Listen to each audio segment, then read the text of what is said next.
অমি দুর্গের ভেতর ঢুকল। কালো পাথরের দেওয়ালগুলো যেন অন্ধকারের সাথে কথা বলছে। রানীর হাসিতে এক অদ্ভুত মায়া, যা অমিকে ক্রমশ তার দিকে টেনে নিয়ে যাচ্ছে। রানী মুচকি হেসে বললেন, অমি, এই জগৎ শুধু অন্ধকারের নয়, এটি এমন এক শক্তি যা তোমার সোনালী সাম্রাজ্যের আলোকেও গ্রাস করতে পারে। তবে আমার কাছে এক অদ্ভুত খবর আছে। রানী তার হাতের কালো কিউবটি ছুঁড়ে দিলেন মাঝখানে। সেখান থেকে ভেসে উঠল অমির বাবার নিখোঁজ হয়ে যাওয়া সেই সোনালী রোবটটির একটি হলোগ্রাম। অমি চমকে গেল। কিন্তু এই রোবটটি ফিরে পেতে হলে তোমাকে আমার সাথে একটা চুক্তি করতে হবে অমি।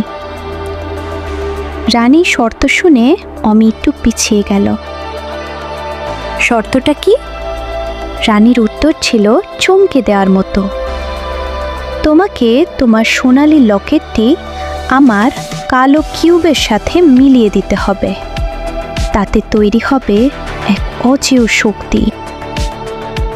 অমি বুঝতে পারল এই চুক্তি করা মানে পুরো মহাবিশ্বকে বড় বিপদের মুখে ফেলা। সে প্রত্যাখ্যান করল, না, আমি এই লকেট কাউকে দেব না। রানীর হাসি রাগে পরিণত হলো। তবে তাই হোক, এই অন্ধকার জগৎ তোমাকে শেষ করে দেবে। দুর্গের দেওয়ালে দেওয়ালে ছায়াপ্রাণীরা জেগে উঠল। আমি তার সোনালি তলোয়ার দিয়ে ছায়াদের সাথে লড়াই করতে শুরু করল। কিন্তু এরা তলোয়ারের আঘাতেই আরও বাড়ছে।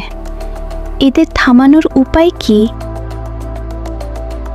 ঠিক তখন অমি সোনালি রোবটটি দুর্গের একটি গোপন দরজা খুলে দিল। সে ইশারা করল পালানোর জন্য। তারা দৌড়ে বেরিয়ে এলো দুর্গের বাইরে।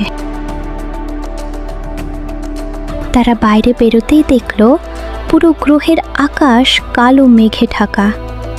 রানীর ক্রোধে শ্যাডল্যান্ড এখন চূড়ান্ত যুদ্ধের প্রস্তুতি নিচ্ছে। অমি কি পারবে এই অন্ধকারে রানীকে থামাতে?